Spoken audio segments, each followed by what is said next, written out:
Hello everyone. Welcome to the workshop on Introduction to Using Gemini APIs using Vertex AI in Firebase for the APAC Solution Challenge 2025. I'm Uzma and I'll be your host for today. We are super excited to have you here because the journey has started and I'm sure there's a lot of excitement for it. The fact that you're here in the session reflects your drive to upscale and absorb as much information as you can to build a solution that truly stands apart, right? And to make a difference in the APAC region. So that's a great mindset to have. And I just want to walk you through a few things before we start with the workshop. To give you a general overview of the APAC Solution Challenge, it is organized by GDG on Campus APAC team in collaboration with Hack to Skill for student developers like you from various colleges and universities across selected countries in the APAC. It's an opportunity for student developers to tackle real world issues using Google AI technologies. And participants can not just gain invaluable skills, but also contribute to making a positive impact on the society as a whole. So it's a great opportunity to be a part of. Here are the themes around which you can build a solution. You can tackle problems that you've observed in agriculture, tourism, trade, healthcare, and sustainability. So there's a lot of flexibility here. With under these themes, whatever problems that you've observed, you can solve for those. Now, talking about the timeline, we have started the journey and we are currently in the prototype submission phase. And along with this prototype submission, we are also having these virtual workshops, such as this one, to help you upskill. And the registration period is also going on. So, in case you have friends who might be interested, or if you have people who you think can make a change, you can encourage them to register as well. The registration and team formation deadline is 30th April. And once this phase ends, we will start with the prototype evaluation. The deadline for prototype submissions is, like you can see on screen, 16th May 2025. So you have until then to develop a prototype and submit it based on the themes that I showed in the previous slide. Once you submit the prototype, we will evaluate them and we will announce the top 10 on 2nd of June. So once that is done, we will have a grand finale which will be in person. Now, here is what you have to take care of while developing your submission. So make sure, first of all, to develop a solution that is related to one of the hackathon themes, right? Further, it's important to keep in mind that integrating Gemini or Gemma is mandatory for a valid prototype submission. And like I mentioned, you can collaborate with fellow student developers from and form a team of up to 4 members. Again, I mentioned that the prototype submissions will close on 16th of May. So there is some time for you to develop your prototype and submit them. Don't wait for anything because the prototype submissions are open now. So you can submit them today if you've prepared them. So it's completely up to you now. The ball's in your court. To help you a little bit about the submission requirements, here is what you have to submit. You have to submit a project deck with an overview of your idea. You'll find this template on your hackathon dashboard as well. Now, like we mentioned, you have to submit your prototype, which demonstrates 2-3 functions or features of your solution. And it's absolutely fine if it's not a full product yet, but as long as it showcases the USP of the product, it's good to go. We also need a short 3-minute video explaining your solution. In this video, you can start with a small brief of yourself or your team and then mention that this is the problem that you're trying to solve. Once you do that, you can then play the actual demo of your working prototype. it's very important to show the actual demo of your product, because that is how we will understand, and that is how it will be evaluated, and it will be easier for us to understand what you have built and how it works. So make sure that the video is crisp and engaging. One thing to keep in mind is that please submit everything in English, and do not forget to use Gemini or Gemma in the prototype. This is a mandatory aspect, and we will be having some sessions like this one around Gemma and Gemini also. So it will help you gain a better understanding of your technologies. For your information, this is the evaluation criteria. The evaluation is based on four parameters, two of which are technical merit and user experience. The other two parameters are alignment with cause and innovation and creativity. So you can see these details on the website itself. And an important thing here is that you're not allowed to use Notebook LM in your projects. You also need to develop something new for the solution challenge instead of reusing one of your previous submissions. If you repurpose any existing projects, your submissions will not be considered valid.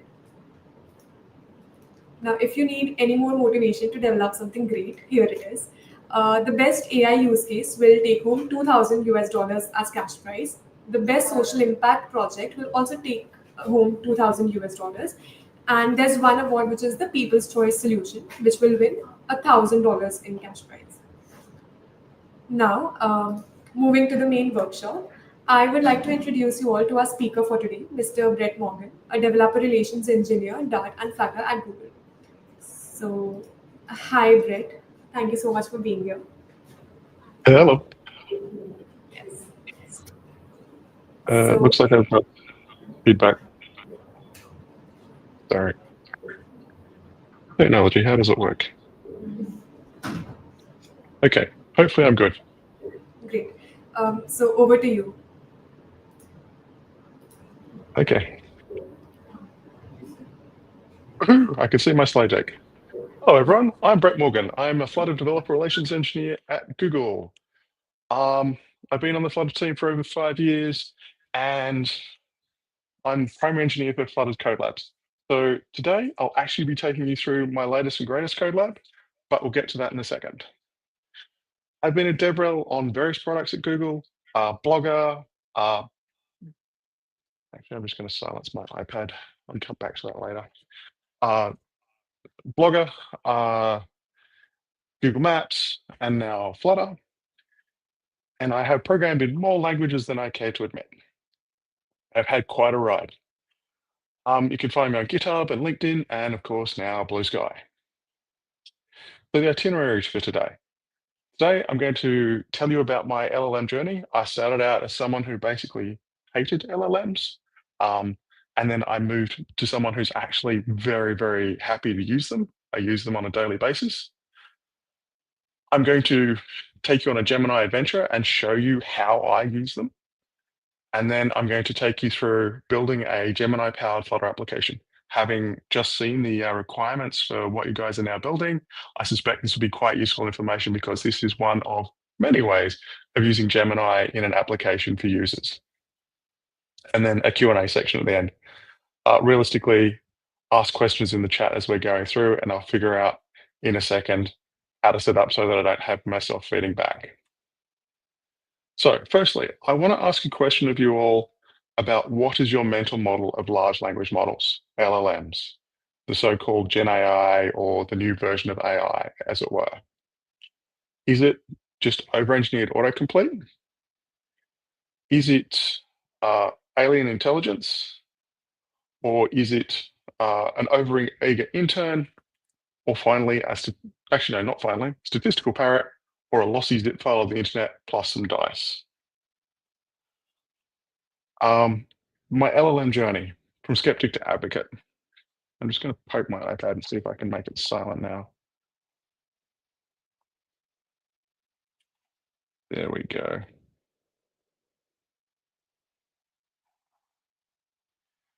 Cool. So I started out probably a year and a half ago not liking LLMs. I basically looked at them, I poked them, I couldn't figure out how to make them useful for myself. They were effectively a bad version of Google. I type something in, I get the result back, I look at it and go, that's probably wrong. I don't know how this is going to help me. And then I had the good fortune to have a good friend who could show me different ways of using the tool in a way that was actually useful. And over a process of playing with it and understanding that it is not Google, it is not any other thing, it is its own new thing, it's a new tool with new capabilities, new strengths, new weaknesses. And through mastering that, I found a way to use it on basically a daily basis that adds value to my work as a software engineer. So this is the turn of phrase that has completely changed how I interact with large language models. Please ask clarifying questions one at a time. So the first part I'm going to talk about is the word please. Why the heck? Sorry, that's an interesting assertion, Hamad. We'll get back to that. Please ask clarifying questions. Why am I using the word please? I'm talking to a computer. I am literally talking to a bunch of matrices doing a bunch of math. Why the heck am I using the word please? When I've asked this of other software engineers, I've had responses ranging from be kind to the future overlords of the planet to various other snide remarks. But for me, the primary reason to use the word please at the start is that this changes the tone of the conversation I'm having. Remember, LLMs are designed to predict the next token. And what I'm effectively guiding the LLM to do is to select for its matrices the set of communications that are civil and kind, not the arrogant, angry ones on Reddit.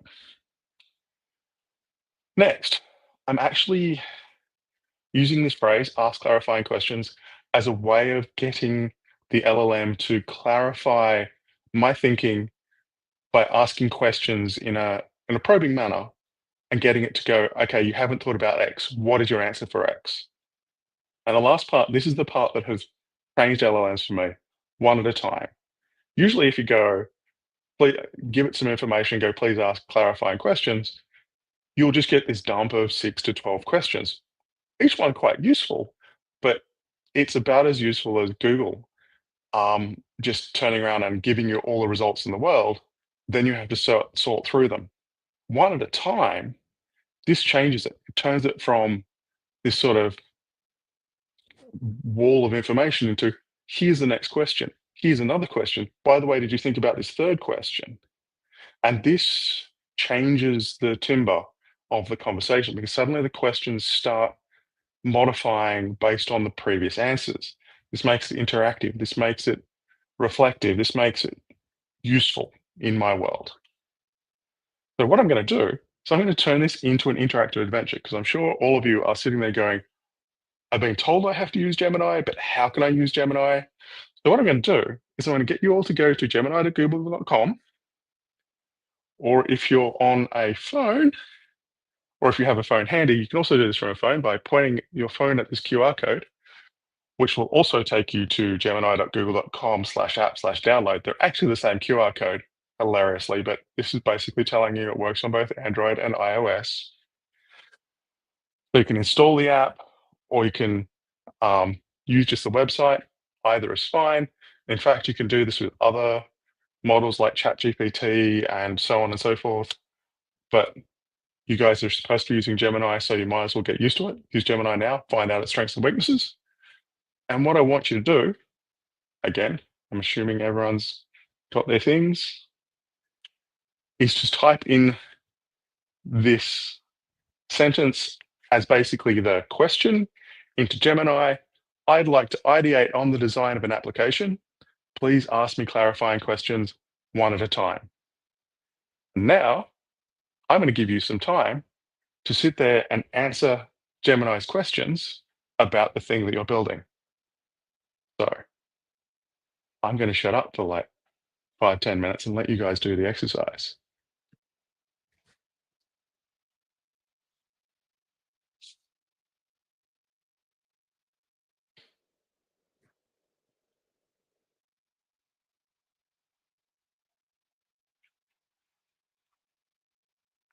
And if anyone's got any questions, just pop them in the chat.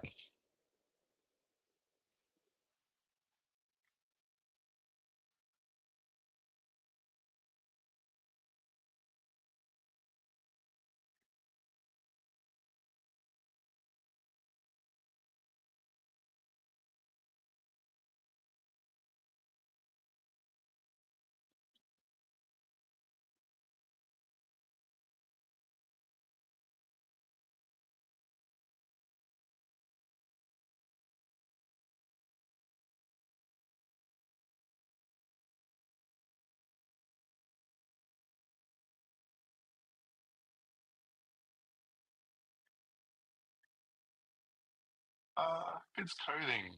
Only build website or app, better website or apps. Do you want to expand out on your question, please?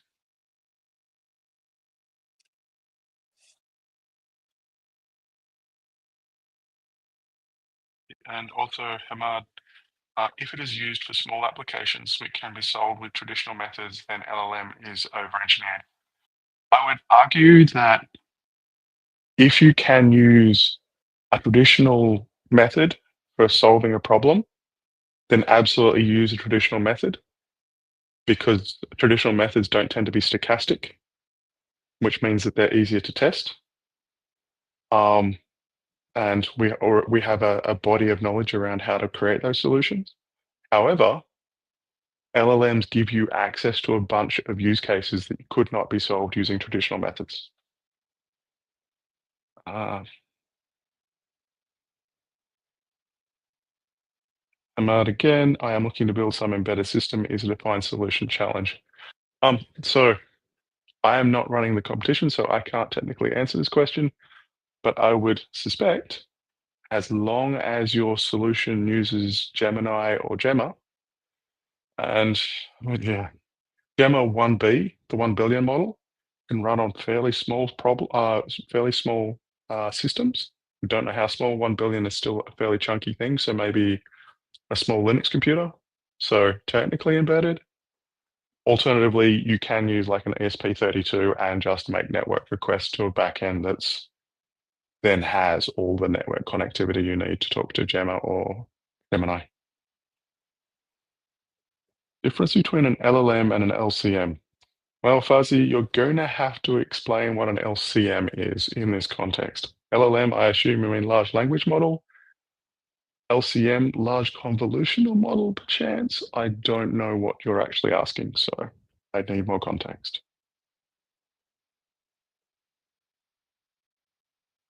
On circling back to FIDS coding, better website or apps.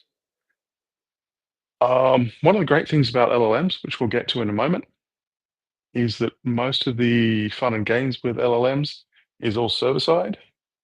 And Vertex AI and Firebase, which is what I'll be showing off in a couple of minutes, is all about getting you access to that server-hosted computation. And realistically, the difference between an app and a website when all the magic is happening on the server is how do you want to build your UI? And that's up to you.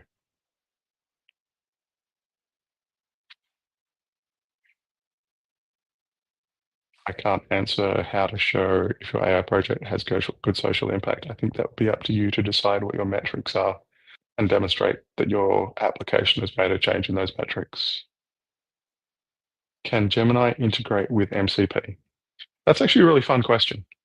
MCP being Anthropic's Model Context Protocol, which is basically, think of it for those of you who use editors where you've got some sort of integration. Like in my case, I'm using, say, VS Code, and I'm running the Dart language server behind it. That language server protocol between the editor and the language tooling is written in a protocol called JSON RPC.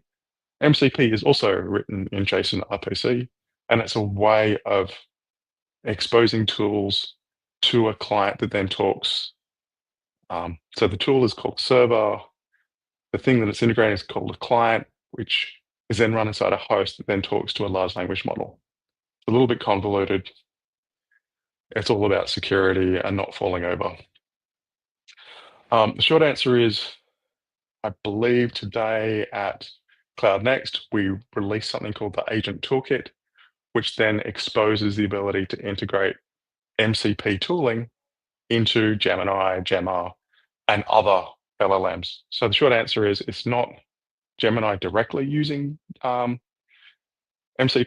It's an application that talks to both Gemma or Gemini, and then also to your MCP service or MCP server. Can you suggest me any hands-on practical video? Practical video for what? Saeed. Yes.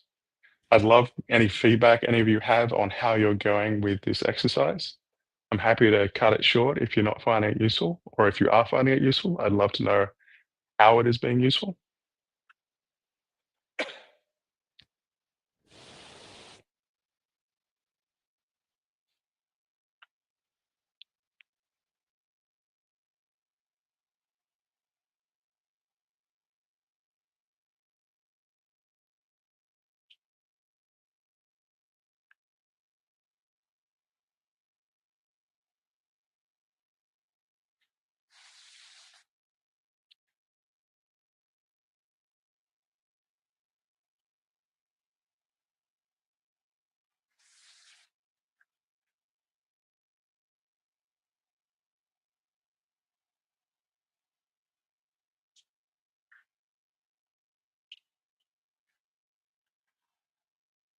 Okay. At some point, oh,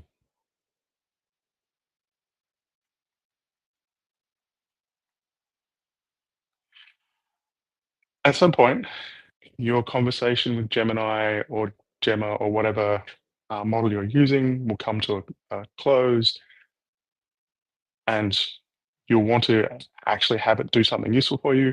At that point, I suggest typing in the following: please summarize this conversation as a product requirement doc. And that will generate, depending on how well you've answered the questions and how many questions you've answered, you will get a bigger or smaller or more or less useful document.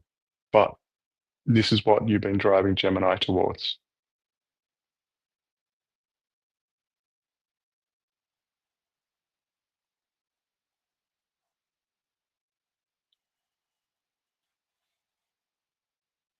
How MCP is different from RAG, both are doing the same tasks, is it not?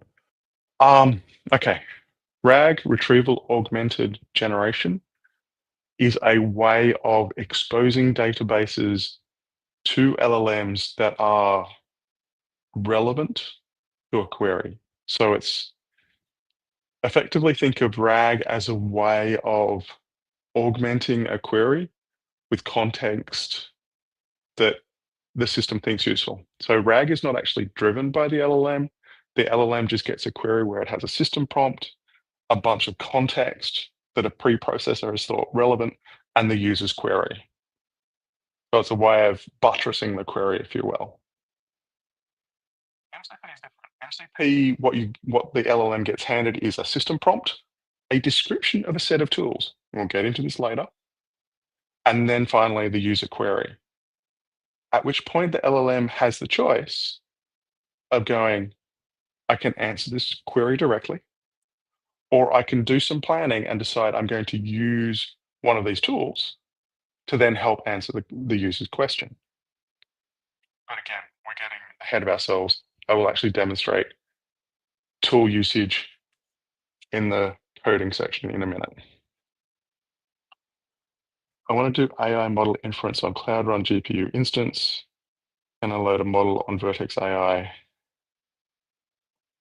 Oh, that's an interesting question. It's outside of my gambit. It's outside of my realm of experience. I have just been using Gemini, at which point I don't need to run any servers at all. The thing I'm actually showing off today is Flutter and Vertex AI in Firebase, which means that you don't need to run any server at all. You basically just outsource it all to Google and have Google run all the servers and do all that sort of thing. You don't have to do any inference. You're just making API calls. So for asking people about cloud, Vertex AI, and Cloud Run and all that stuff, gonna have to ask another expert, not me, because I have yet to get to that end of the game. Ah, sorry.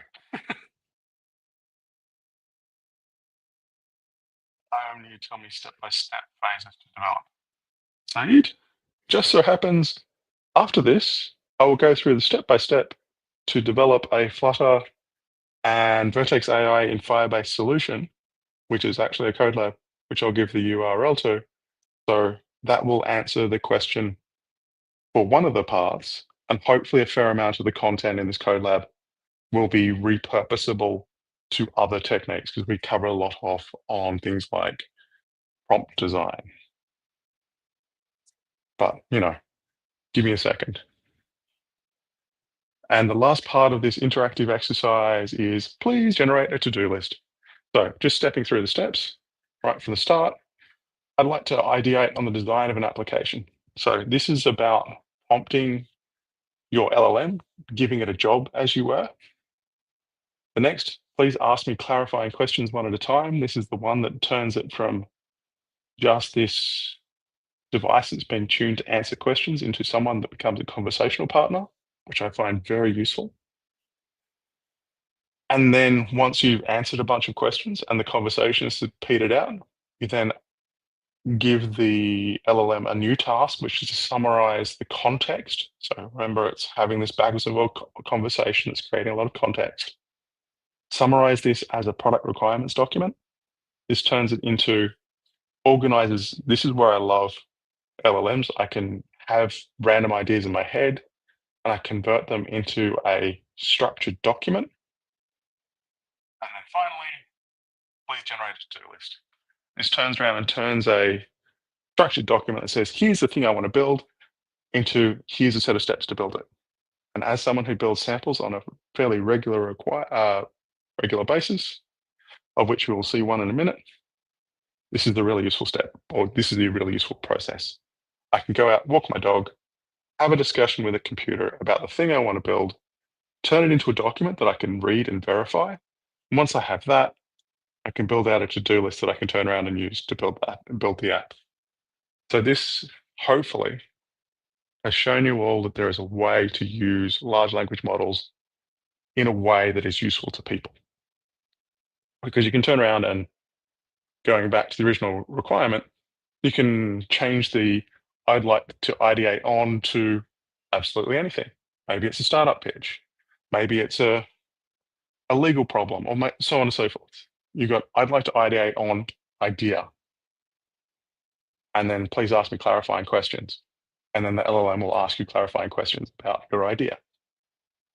So the applicability of this style of exercise to different users, different people is quite wide. Okay, now onto the coding part. So I threatened you with some code. Here is the URL to my code lab that I'm basically going to walk you all through. I'm going to leave this up for 30 seconds for those of you who want to actually have the code lab beside you, maybe do it in real time. But if not, I'm actually going to step through the vast majority of this code lab. This URL will be sent to you afterwards by Uzma, I believe. Someone on the team will send you this code lab. So if you don't want to go, if you just want to watch me talk about it, that's fine. Or you can bring this up and have it on a second screen. That's also fine. So let's actually get into it. Let's start from the top. Creating a new Flutter application. Go something like this. This is one way to do it. There are multiple ways of doing it, but this is my preferred way. Flutter create -e, project name, platforms. The -e is magical. -e creates an empty project. Usually when you do Flutter create, you get the counter app, which I then have to immediately strip out. -e or -- empty gives you the ability of not having that problem. And secondly, we want some platforms. I typically, because I am a Mac OS developer developing for iOS frequently, I'll just have those two platforms. But Flutterfy supports, as my understanding at the moment, Android, iOS, Mac OS, Web, Windows. I do not believe we support Linux at the moment. I'm possibly wrong. Please check the documents. Once you've created a Flutter application, you need to add some dependencies to do this code lab. So we'll step into the application that was generated. We'll do a Flutter pub add colorist UI. This is actually kind of fun in that this is a Flutter code lab where I show almost no Flutter code. It's all dark code because I'm actually talking to a backend. I've carved out the UI, put it in a dependency and published it, so we don't actually have to touch it during the code lab. Flutter Riverpod. Riverpod is a way of doing dependency injection. Riverpod annotation is a way of annotating things that need to be injected, or actually looked up, would probably be more accurate. And then we have some developer time dependencies. Build runner is a way of generating code. Riverpod generator uses build runner, or is used by build runner, to actually generate the code to do the implementation of the annotations that makes services available. Riverpod lint and custom lint are about making coding nicer. It'll just basically give you warnings when things go wrong. And JSON serializable, as you'd probably guess, is all about JSON. Okay, if you look in your PubSpec YAML, you'll see something like the following: colorist UI. It will probably be 0.1.2 because I think I published that earlier today. Of course, the Flutter Riverpod and Riverpod annotation, and finally, the dev time dependencies. Okay. It's also advisable, though not required, to do a minor modification to your analysis options. Custom lint, this is how the Riverpod lint is integrated into your runtime, or actually not your runtime, into your compile time behavior and into your editor. So you'll get warnings on things that are being misconfigured with regards to Riverpod's rules. Now, let's talk about main. This is the entry point to the application. This is where Flutter starts running. We, of course, need a dependency on colorist because this is going to be our UI, and we're going to be using Riverpod. So firstly, wrap our application and provider scope. Provider is effectively the thing that's going to be managing or holding on to all of Riverpod's managed dependencies. So you just put that at the top. If you don't, Riverpod lint will bark at you, which is useful which is the whole reason I include that dependency, is to have that reminder to do this. Otherwise, things just won't work. Next off, this is probably the entirety of the UI. We'll add to it a bit, but most of the UI is in a dependency.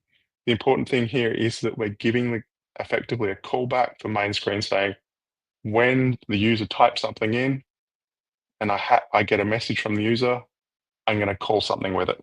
In this case, we call this is the world's worst large language model. It's an echo bot. So we use the capability of Riverpod to look up a pair of notifiers. These are effectively global objects, as it were, that hold the state for the chat and the log. As you'll see when we get to the end of the step, I'm actually running two things side by side. A pure version of the chat the user is having with the LLM, and then beside it, a log of the interactions between the LLM and the application itself. For the first couple of steps, this will look almost identical, but by the time we get to tool usage, this will start making real use so that we get a real difference. We can actually see the tools being called and the results of those tool calls. We'll come to that. Log state, as mentioned, is the log of interactions. And here's where we just turn around and put the user's message in the chat and in the log, and then echo it back. I'm using message state complete. This will become more important later because we're going to have streaming, but right now we're effectively saying everything's complete right at the start, and then we put the message in the log and we're done. Couple of things to do. We need to run the app, obviously. So Flutter run -d Mac OS. You can replace this with your Android device, your iPhone device, whatever you're targeting.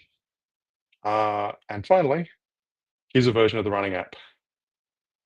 So we can turn around and say, hello world, and it goes hello world. We can do markdown.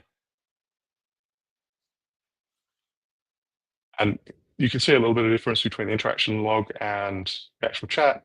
The interaction log is raw. It's actually trimmed as well. Whereas what's happening in the main chat area is just the rendered content. Okay, so the fun question I have is, anyone actually coding along at this, or should I just keep barreling ahead? I'll give you guys 30 seconds to decide which way we're doing this, whether I should give you 5 minutes of grace to code, or if I should just keep going.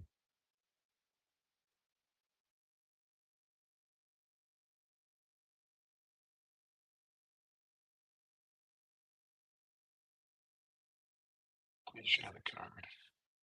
Oh, go back here. codelabs.developers.google.com.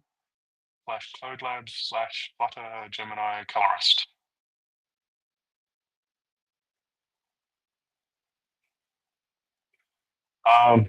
These are some command prompt. So this is going to be cranky.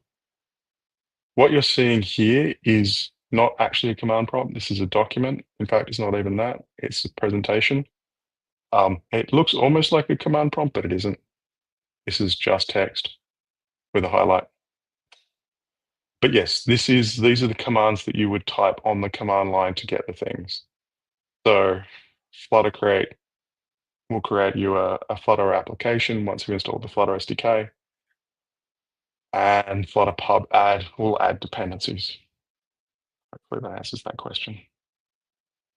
I'll just go back for 30 seconds for people who are looking for the code. This is the code lab.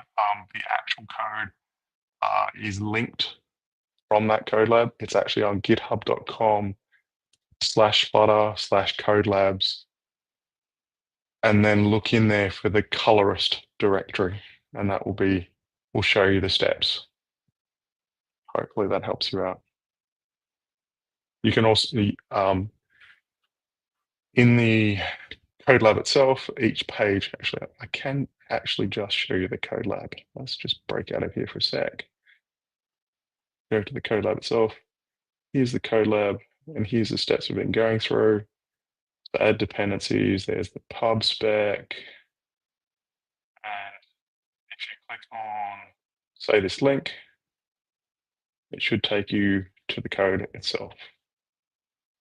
So this is the code lab in all 7 steps. Hope that helps you out. Where was the request for code? 365 poems. So github.com/flutter/codelab/tree/main/colorist is where the code is hiding. Alternative codelabs developers.google.com/codelabs/Flutter Gemini Colorist is where the code lab is that talks about the code. Anyway, back to the show. Step 2. So in previous version, we just had a dumb block that echoed it straight back at us. This time we're going to integrate an LLM. So the things we need to do to set up Firebase. First, Dart pub global activate Flutterfire CLI. This creates a tool called Flutterfire, which you can see just down below, that will do the work of changing like the iOS app or the macOS app or the Windows app or so on and so forth to actually make the changes required to talk to Firebase. So once you've installed Flutterfire CLI, you'll add the requirements Firebase Core and for us, Firebase Vertex AI, because we're using Vertex AI in Firebase to talk to Gemini. I know, lots of buzzwords. Once you've added those two dependencies to the application, you can run Flutterfire configure. That will then ask you a series of questions like you will force you to log into Firebase and then give you a list of projects. You select the project that you want to use. And most importantly, you need to configure that project to use the Blaze pay-as-you-go level. Unfortunately, using large language models like Gemini is not free. It's for completing this code lab will be reasonably cheap. But I'm hoping you guys have figured out a way to get some credit from us to make it so it doesn't cost you any money, but it shouldn't cost you very much either way. I've basically been doing all the development on this, and I haven't noticed it on my credit card. Okay, again, back into the PubSpec YAML. And here's the 2 changes, Firebase Core and Firebase Vertex AI. With these 2 things in place, you will need to do a set of changes. These are about configuring your app, so that it will compile with the new native code. Firebase Core brings in a bunch of native code. And secondly, we need network access. So for example, macOS, you need to add this entitlement, COM Apple's security network client. So by default, the debug profile has a network server. This is for debug purposes, but you need client. The macOS app by default in sandbox mode can't do network access. We need to give it network access, otherwise it can't talk to Gemini. Give that a value of true, and we're off to the races. Also, to include the native code, you need to bump minimum version. The minimum version Firebase supports is OS X 10.15. I usually actually make it 11.5 because that's the minimum that Xcode supports. Likewise on OS, the minimum version is 13. I think Flutter's minimum is actually 12, which is funny. I'm currently using 18 dot something. Anyway, it's fun to think back that far. For Android, you need to do something similar. You need to bump the NDK version. This is the native development kit. The minimum required NDK is 27. I don't actually know which version that is in Android versions. I've never really been an Android developer. Next, you need a min SDK of 23. That's what it is. I think Flutter's default is 22, but you need just that slight bump up for Firebase to work. Okay, here's where we start actually making use of Riverpod. We're going to create some providers. These are things that we're going to create resources that then get vended into the program at large. So we have Firebase Core. This gives us access to the underlying Firebase native functionality, which we're just talking about enabling. Vertex AI, this is the APIs for talking to Gemini. And of course, Riverpod, both Flutter Riverpod, which integrates with Flutter, and Riverpod annotation, because we're creating actual things that are going to be managed by Riverpod. The .. Firebase options, this is a file that's created by Flutterfire. This basically contains a snapshot of all the configuration details about whichever Firebase project you selected. That'll have things like API keys and all that sort of thing. Don't check that file into public repos. That's bad. Gemini G.Dart, this is generated code. Because we're using Riverpod, we need the Riverpod runtime generated code to be included. Gemini.g.dart, the .g stands for generated. This will be created. I'll show you how in a second. We've got 3 providers here. First one here, Firebase app. This is one of many ways of making sure that Firebase initializes its app. I think the usual Firebase documentation basically says do it before running Flutter. I never really liked that approach. I prefer this one because then the Firebase initialization doesn't prevent or doesn't slow down the initial pixels on screen. It just happens in the background. The next one is the actual Gemini model. So this is actually setting up the API connectivity. So we do await ref.watch on the Firebase app provider. Notice Firebase app and Firebase app provider are different. The app provider is generated by the Riverpod generator, and it's included in Gemini.g.dart. And so we're depending on the generated code. In fact, we're generating on a future because if you look at Firebase app, it's a future of Firebase app. It waits for that initialize app, which is a thing that will take time, not actually that much time.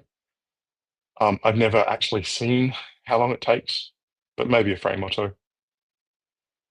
Once we have that up and running, and this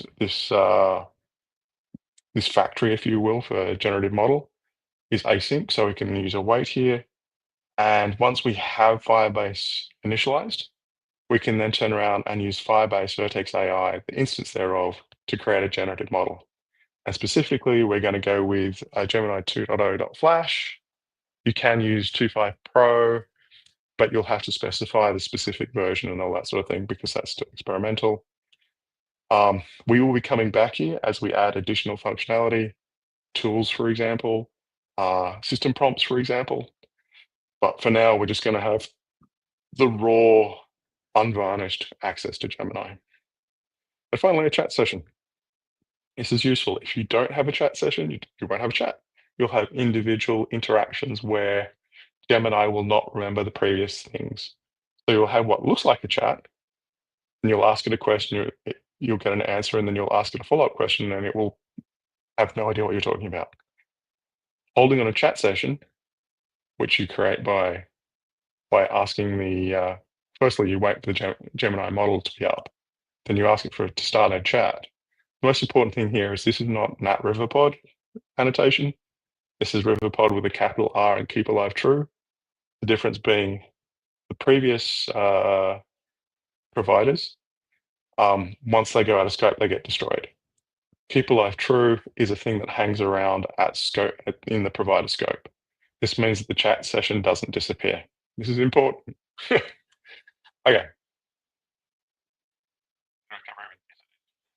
Okay. Gemini chat service, another new file. What have we got here? Colorist UI again. We're actually going to be reaching into the UI and doing various things. We're going to be using those Gemini providers. So this is a chat service built on top of the Gemini model. And as you can see, it's another provider generated backer because Gemini chat service, which you'll see down the bottom, we'll get to that in a minute, is another Riverpod managed object. We have a constructor, creates a final ref. That ref is our ability to reach into Riverpod and get our dependencies.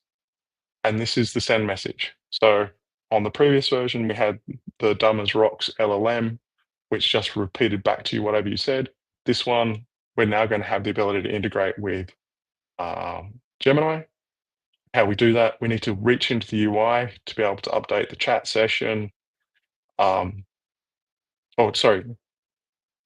We need the chat session that's being managed. So this is our history of the conversation. Chat state notifier and log state notifier allow us to update the UI as previously. So when we get a message, again, this message is from the user, so we'll add it to both the chat and the log. And then we'll create a LLM message. So previously we created a raw version, this one's a managed one. We create the message. Here's where we actually send the message to the LLM by basically sending it to the chat session. We give it the text as a context.txt. So it'll turn out you can have different styles of content. We'll get to that in a minute. But for the first thing, the users type something in. We're just sending that as text. This version, chat session.send message, wait effectively blocks, well, not blocks, it won't return anything. You're using async await until it's finished getting the entire message. And once we get the entire message, we have a response object. We can get the text out of that response object. If we have some text, we'll put it on the log, put it on the message. If, however, something goes wrong, then we'll turn around and log an error and update the message and say something went horribly wrong. And finally, we finalize the message. What this finalized message does is initially when we create the message, it will basically have a I'm currently thinking message with a rotating thingy, basically saying to the user, I'm doing something. And once we get to here, we finalize the message, we delete that thinking message, and it's just finished. It's done. And of course, expose this to Riverpod so that we can inject it. Okay, I showed you setting up Firebase, generating Riverpod code is next. So we've created these Riverpod objects. We need the .g.dart files that go behind it, dart run, build runner, build, delete conflicting outputs creates those. I would actually suggest firing it up another terminal and running dart run, build runner, watch, and just leave it running because we're going to add and change a bunch of Riverpod objects during the rest of this code lab. And this will just turn around and mean that you don't have to keep running this command. We can run this one instead. And it will just work. So now that we've created these Riverpod objects that deal with the integration with Gemini, let's actually put them on the screen. So we're back inside libmain.dart. We now have to pull in the providers, Gemini.dart, Gemini chat service. Why both of them? Because I felt like doing it that way. What's it look like? Firstly, we're going to depend on the model. So this is our way of effectively blocking the UI until our Gemini connectivity comes up. And that looks like this. We use model.when. So this is Riverpod's way of dealing with an asynchronous value. This is a value that will turn up at some point in the future. We have 3 different branches here. First one is data. This is okay. The thing has succeeded. We have the Gemini model, so we can do something with it. I'm not actually using the model directly. I'm just using it as a, I need to go wave at something and turn some lights on. Be right back.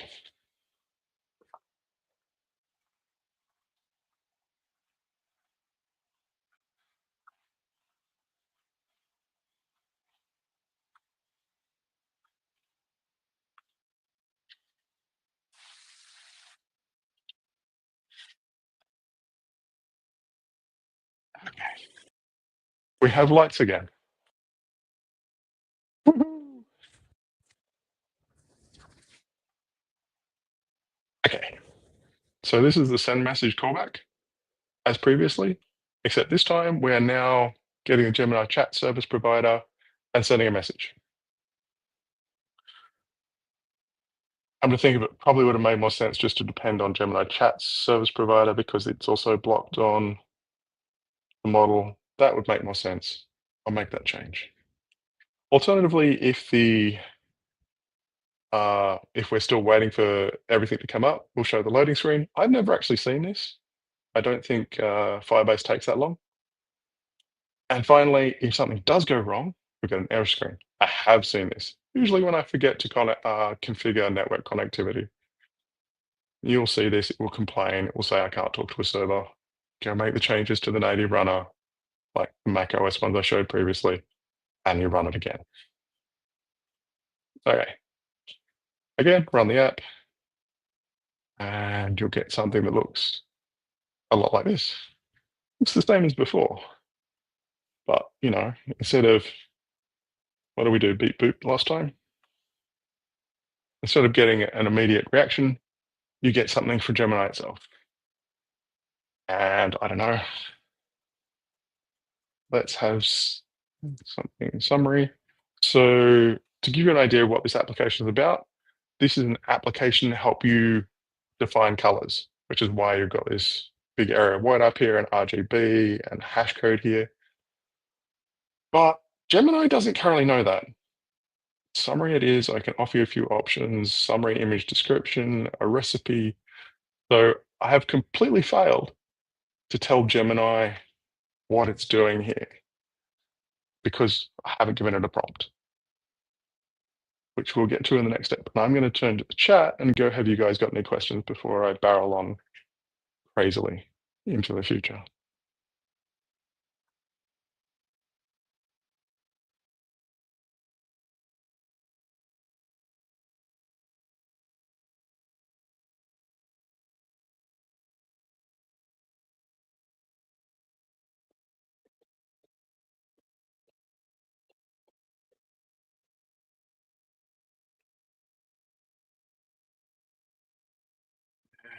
There's nothing. Okay, I'm going to assume I need to keep going because you guys are saying nothing. I mean, if you want me to stop for a moment so you can keep coding, just say. Put something in the chat.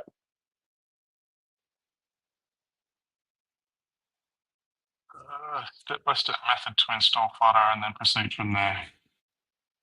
Don't really have the time to go from Flutter install, given the fact that there are a ton of videos on installing Flutter. And honestly, I can't demo it here because, well, I have Flutter installed. But the short answer is flutter.dev, press the big get started button, and then pick your operating system, for example, Mac OS, and then what you're developing for, say, Android, and then follow the instructions. And you'll be forced to do a few bits and pieces, use VS Code to install, so on and so forth. So there's a bunch of documentation depending on what your requirements are, what you're developing on, what you're developing for, because you need the native build chain for whatever your target is, whether it's Windows or Mac OS, Android or iOS, and that changes what your host system must be. Another way to do this,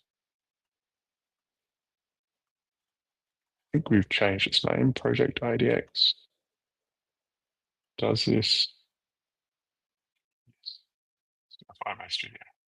So an alternate way of doing Flutter development is to go to Firebase Studio. I've never seen this. I'm doing this live for the first time, except apparently I've done stuff here before. You can then do a new workspace, and somewhere here, probably under mobile, click on Flutter, and you create a new Flutter app. My suggestion, if you don't have Flutter directly installed, is go to studio.firebase.google.com /new/Flutter and use that because it will be pre-configured with all the appropriate Flutter stuff. And that's a much easier way to get started because it already has all the developer tooling and all that stuff configured for you. Anyway, back on with the show. So let's talk about prompts, shall we? Prompts. So what are prompts? Prompts are effectively a textual description of what you want Gemini or Gemma or whichever LLM you're interacting with. TQ? What does TQ stand for? Please explain 365.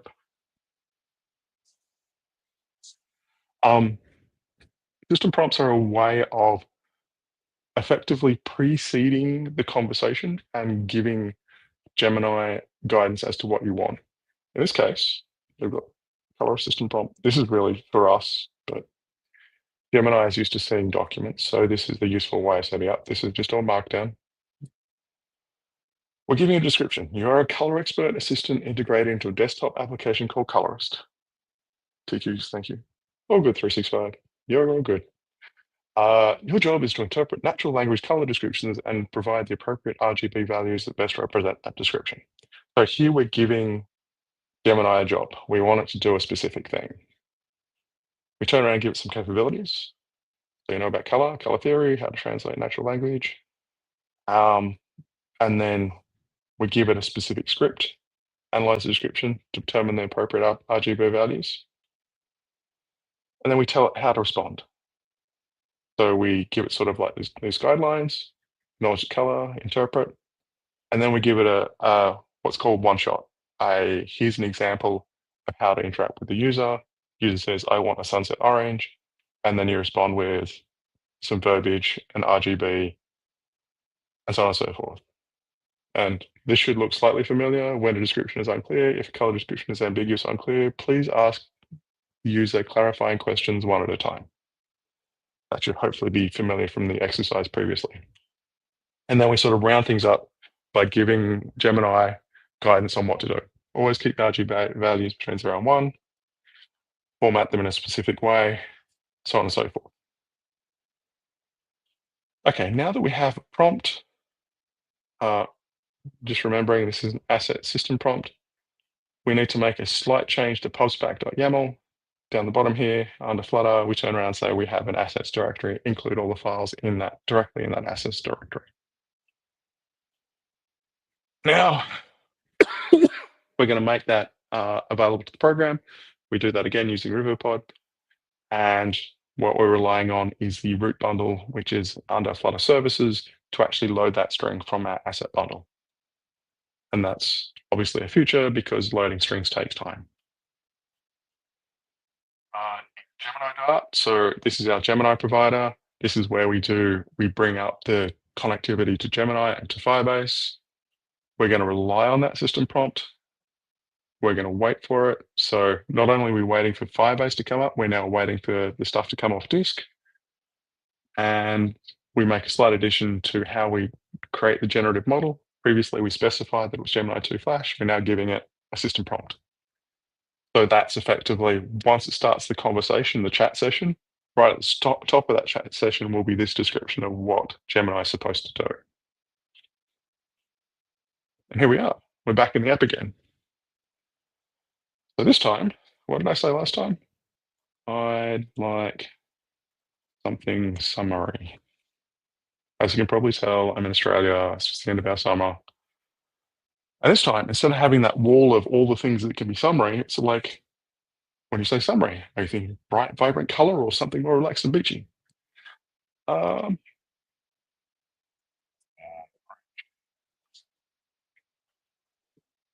off and thinks. And it goes, okay, here's an RGB red, green, blue. That's nice and all. But what I really like is that white square up here, up the top here, to turn orange. Well, what's required to do that? Aha! This goes back to all the previous questions about MCP and the like. We need to expose to Gemini the capability that it has tools that it can call. Now, this application is meant to be an introduction. So we're going to expose the sum total of one tool, and that one tool is going to expose the ability to update the app's current color. That's it. You can, of course, add more tools, change the tools, build something completely differently. This is about getting you from 0 to 1. Going from 1 to infinity is up to you guys. Actually, I think you've got a limit of like 100 tools that you can expose, but it's neither here nor there. Getting from 0 to 1 is the hardest part of this. So I should stop for 30 seconds, turn the floor back to you all and go, okay, do we have questions now that we've got Gemini integrated and we've started giving it a job? We're sort of tuning it down and going, don't talk about, cooking, just talk about colors. Is there anything here that you want to dive into before I steamroll into tools and making this whole thing agentic?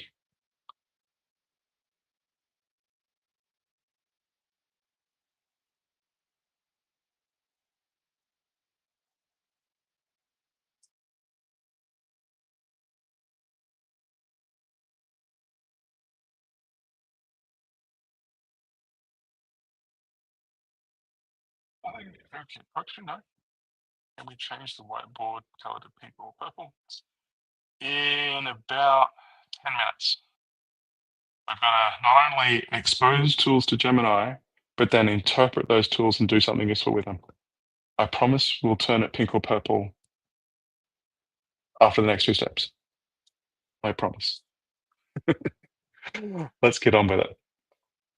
So we've set up the Echo service, we've done Gemini integration, we've started talking about prompting. Let's make some LLM tools. Okay, new file, Gemini tools. This pattern should start to look familiar. We're creating another service. This one's a bit different. It isn't giving exposure to, resources or anything. It's about exposing to Gemini this thing that we want it to be able to do. So what we're going to do is we're going to define a function. We're going to call it set color. You'll notice that this is not valid, or it's not a valid way to name a Dart function. Doesn't matter as long as you basically fit within the nominal experience or the nominal documents. And realistically, Gemini has seen a lot of programming languages that use snake case, e.g. Python. So this is perfectly reasonable for Gemini to use as a way of nominating that it wants to call this function. You could also use dashes if you want to be more compliant with, say, JSON or something. It's all reasonable. The important thing here is the fact that we're giving it documentation. One, the name is evocative of what we want it to do. Set color sets the color. You can see where it comes from, of a display square based on red, green, and blue values. So remember back when you're doing learning to program in university and they told you the documentation mattered and you went, ha ha, you're funny, and kept typing without any documentation? We are now at the point where documentation is vital to the running of your program. I know, it's weird. It's okay, go with it. It's also useful for humans, but right here and right now, Gemini doesn't tend to work without it. I mean, it will sometimes, kinda, but the better you document how your system works to the LLM, the better it works. Weird, but true. Next, we're going to give the set color definition some parameters. We have a red, a green, and a blue. You'll notice that I am basically over iterating, like I am really telling Gemini between 0 and 1, and I'm repeating it over and over again. There's a reason for this. If you don't, it will be less like any stochastic system. The more you can do to keep it in value, the better your results will be. Finally, we turn around and hand a list of tools to Gemini. We have one tool, so this list of tools is one long, but obviously if you had more function declarations, you could add them here and expose them. Again, it's Riverpod managed. Okay, it's Gemini Dart again. We now add in the import for Gemini tools, and we wait on it to come up. It's all in memory, so if we don't wait at all, we don't need to, it's in memory. We're just retrieving it, and now into the generative model declaration along with the model name, the system prompt, and also handing in the tools. So at this point, we've configured Gemini to say you've got a set of tools. We need to go back to the system prompt. Previously, we said return like this RGB triple. Now we say set the appropriate value using a specialized tool. And we're going to tell it about that tool. I'm going to say it's called set color. Notice this is markdown. Set the RGB values for a color display on description. And we've changed the things that it would do when it gets a user. So instead of before, we said, you respond to the user with the values in this format. This time around, we're saying use the tool. And we've changed the description of how to respond to the user. I want a sunset orange. And then you respond with some stuff, call the tool, and respond with some more stuff. Here's the tool again. What was it we wanted? I wanted pink or purple.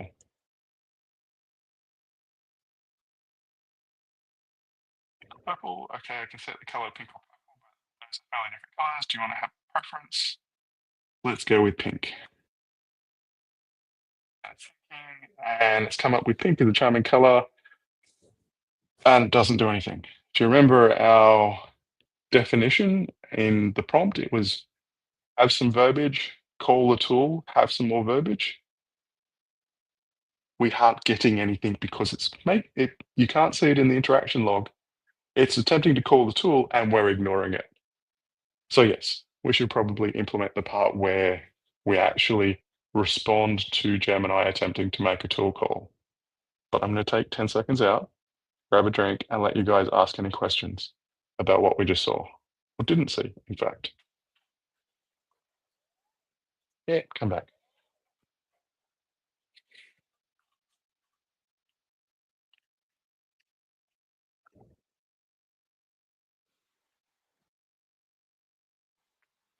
Okay. Let's make the tool actually do something. Function declarations, implementing tool handling. Okay, lib services Gemini tools. We're back in this file. We had the function declaration as before. What we have is a new section, handle function call. So here's a method that allows us to actually deal with the LLM telling us to do something. But we're going to have to do some parsing. So we're going to get the log state notifier. This is how we put on screen that we've had a function call. And we're going to have a switch statement where we turn around and switch over the name of the function. Obviously, we're only going to implement set color, but it is important to handle the fact that the LLM might hallucinate a different function call. You basically want to slap it around and say, oi, don't use that function. I don't know what it is. Okay, how do we handle set color? Well, the first thing we do is we parse out red, green, and blue. You'll notice something interesting with how I'm doing it. I'm pulling it out as a number. This is Dart's way of including both doubles and integers as a single thing, because sometimes when it gives you something that the red is, say, 1, it won't do 1.0. It'll sometimes just do 1. So sometimes this value is a double, sometimes it's an integer. And you have, well, I haven't found a way of stopping it from doing that. So the easiest way is I just deal with the fact, I say in my program, it might be either, and then I convert it to double. These are the sorts of things you have to do with a stochastic system. You have to deal with the fact that it does things on its own with the roll of the die, as it were. Once you have those things, I'm going to turn around and create a function results object. This is basically akin to a JSON object. I'm turning around and telling the LLM, you successfully called me, and here's the updated color. So I actually call into color state notifier, update the color based on the RGB values it gave me, turn the resulting thing into a contextual map for the LLM, and then I hand it back. And of course, log the results of that function call. And we also handle unknown function calls by returning, well, we log the fact that we were called with something we don't know about. We set the success to false and we say, by the way, please don't call that function name, I don't know what it is. Okay, Gemini chat service would be looking a little familiar. We pull in the tools that we just created, and now, like previously, this is the send message thing. We had the ability to get text and log that. Now we check if the response function calls has something in it. And what we do, I'm going to sort of do this inside out, make a call to handle function call with the name and the arguments of the tool the LLM called. I bundle that up as a response with the name and the results of that function call. I do that for every function call because it can call multiple functions. Honestly, I've never seen that because I've only given the LLM one tool and told it to use it once. So I only get one tool call. But in more complex systems where you give it more tools and you give it a prompt that says to use multiple tools, you will get multiple function calls. I create this as a function responses. So previously we had a content type of text. You can see it up top of the screen. We send a message content type text. Now we're doing function responses. So this is the structured response. And again, we do this as a chat session, send message, we get a response, we get the text. You'll notice that I'm skipping over any potential for function calls in the response to a function call. That's because this is an introductory sample. We have one tool, we call it once. But in more complex situations, you'll have to restructure the code to deal with the fact that Gemini might make function call tools in response to results from function call tools, function tools, tool calls with results. Yeah, anyway, you know what I'm getting at. We log the response text, and here we are. So what was the request again? Pink or purple?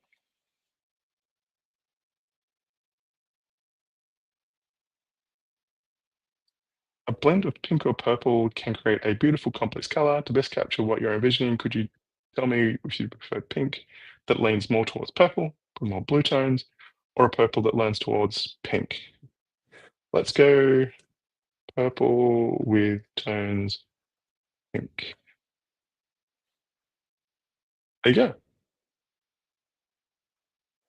And hopefully, 365, that answers your query about can we change the white panel into a color that's purple or pink? And as you can see here on the interaction log, we've got pink or purple, we've got the backwards and forwards. In blue, we've got the call from the LLM to set color. And then from us, the tool, as it were, this result, success true, current color. And finally, the LLM sends the second block of text. So in theory, you could stop here. But as you've probably seen, we have a problem in that it's a bit chunky. And we will fix that shortly, but I'm going to turn to the chat and see if we have any open questions or if 365 just wants to nominate a different color that we should poke instead. Anyone can nominate colors, that's fine. I'm actually enjoying playing with getting colors out of Gemini. It's all kinds of fun. Summary colors. Actually, no, let's leave the misspelling in. Let's go with summary colors, all about warmth, vibrancy. Bright silly yellows, warm ocean blues. That sounds like fun.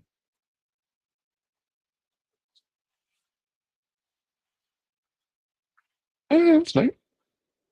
Turquoise, yeah. But you'll notice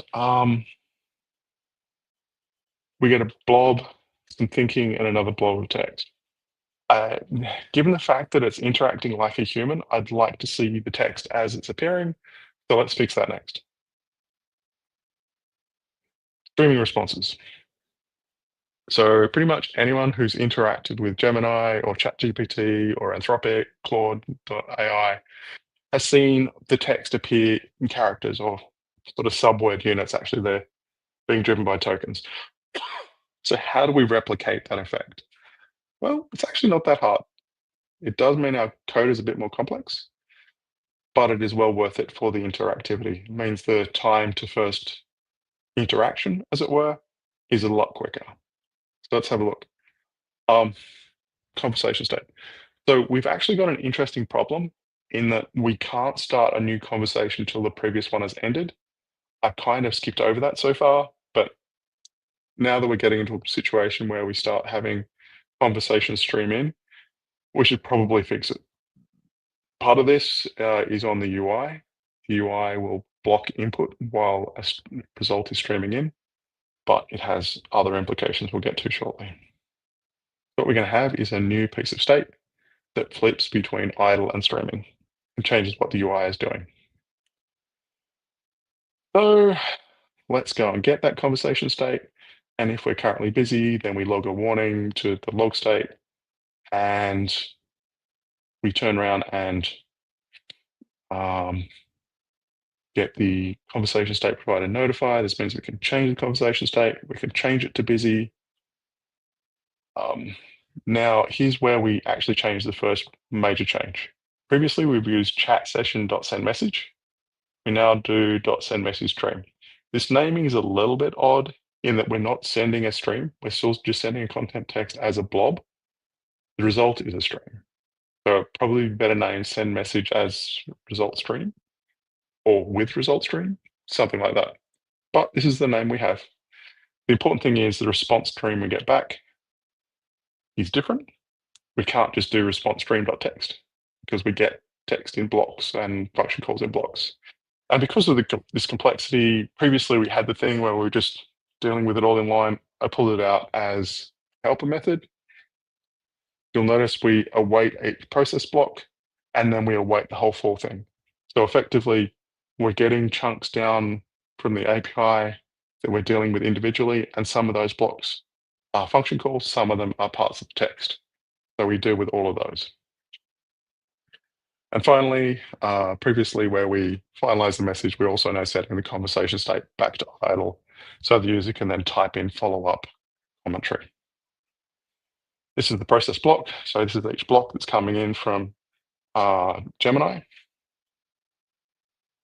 Firstly, we go and get the block text. If it's not null, we know what this is all about. We put it on the screen, we append to message.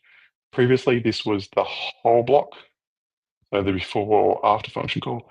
Now it will just be chunks of the message. Append it to the message. Secondly, function calls.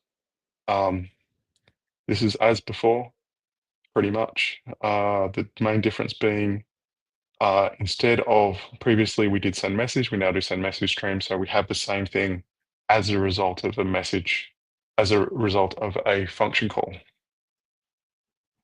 All of that's the same as before. And now we'll wait for the response in response stream for the parts of messages that are coming in as a result of the function call result. Okay. There's a slight change we need to make to main.dart. It also requires access to conversation state, and we pass that to main screen. This is the part where the main screen effectively prevents the user typing a message while a message is streaming in. I should have actually done this previously, but this is effectively productionizing the UI, and I didn't want to do that too early. Here we are, back again. Or purple.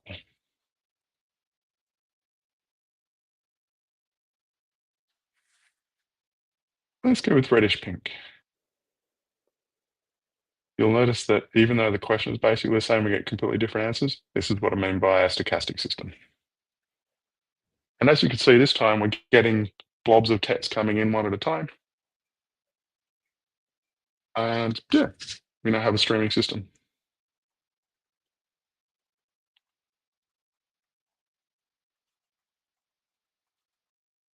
Summary colors, something in blue, light sky blue, or tense ocean blue. Intense ocean blue sounds fun.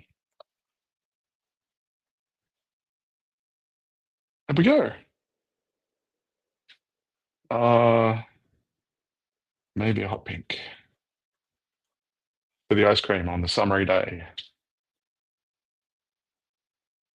Now, there's a slight problem here. We've got these colors up here, I've got a history of previous colors, and I could select between them, but the LLM has no idea what color I'm currently looking at. So the last piece of uh, infrastructure that I'd like to include in this is the ability for application changes in the UI by the user get fed into the LLM. Don't worry, this is pretty quick. Only a small change. LLM synchronization. So we're going to need the ability to bundle things up as JSON because LLMs talk JSON because there's a lot of JSON out there in its training set. We're going to expose a new method on Gemini chat service, notify color selection. And all that's going to do is use the user send message capability to say user selected color from history, JSON encode the current color that was selected. Boop. And this is where the JSON is, JSON.encode.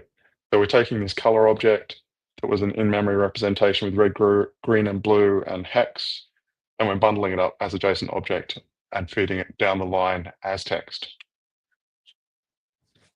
Okay, in libmain.dart, we're going to have one last thing, which is in the main screen, when the user types on or when user clicks on a color from history, we'll turn around and get the Gemini chat service provider again and notify color selection of that color the user has selected. You'd think that was all that we needed to do, but there is actually one last thing we need to change. And this should probably not come as a surprise, but we're going to update the system prompt one last time. And this, we're going to add just one section, what to do when users select historical colors. Sometimes the user will manually select a color from the history panel. When this happens, you'll receive a notification about this selection that includes details on the color, acknowledges selection with a brief response, and yada, yada, yada.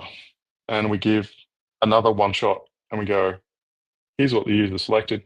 Notice the format's not actually correct, but that doesn't matter. It's close enough.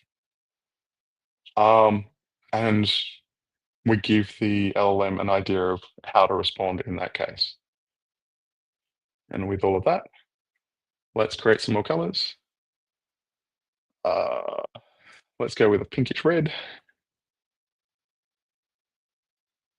and vibrant blue to go with the pink.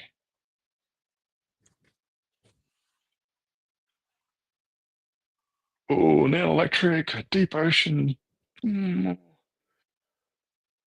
bright summery sky. Yes, I'm falling into winter here and I'm missing summer.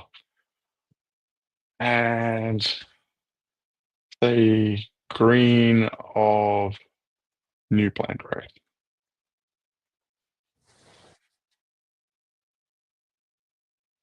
That's a little bit harsh. Turn down the green a bit, please. Less vibrant.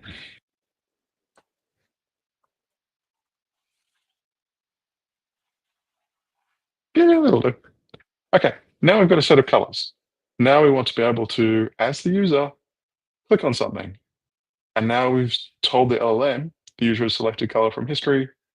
I see that you've selected summary sky blue from your history, serene blue with blah, blah, blah, blah, blah. And now you've seen a complete interaction or integration of Flutter and Gemini in a way that doesn't require you to run a server. And we've had, what have we had? Had a conversation. We've given it some tools. We've shown how to use those tools to update the application state in Flutter and how changes in the Flutter state are updating the LLM's understanding of the world. That looks like a fairly complete program to me. Turning it over to you guys. Any questions? I should probably put the slide deck back up. Joe. There's the code lab we've just gone through. You guys will get this sent in an email after the show. And of course, question. Actually, just put it back on the code lab.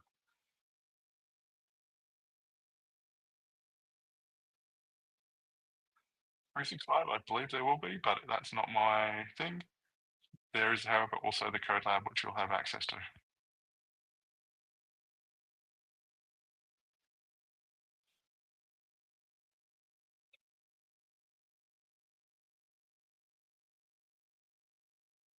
And with that, I think I'm going to say I'm done.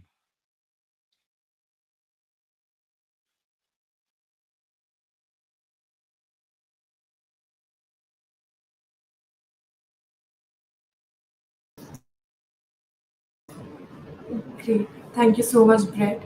And to everyone watching, if there are any questions at all, please feel free to type them in the YouTube chat box, and we'll be happy to take them. This code lab link will be sent to you in the wrap up email that we send after the session. So just keep an eye on the inbox. We'll make sure to send it. Thank you, Rizwan. Thank you all.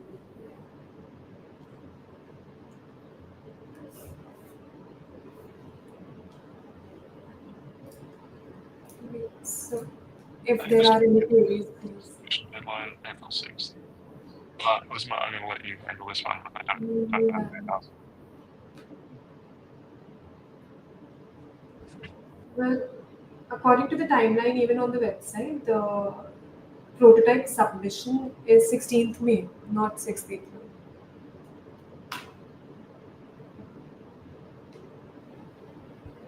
You have until 16th May to submit your prototype.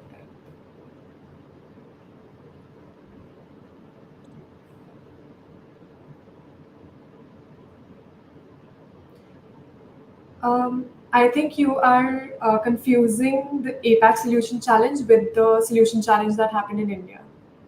So this is the APAC Solution Challenge with a completely different timeline. So please don't get confused between the two.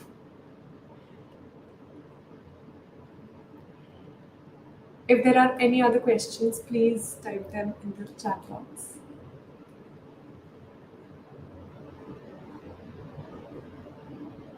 Okay. If there are no more questions, then I think we can end this session. Thank you so much, Brett, for taking up the time and giving so much information, so much knowledge to everybody watching. I'm sure all the participants are going to take away lots from your session. So thank you so much. Have a Thank great you day. all. Bye, everyone. Thank you. Have a great day ahead.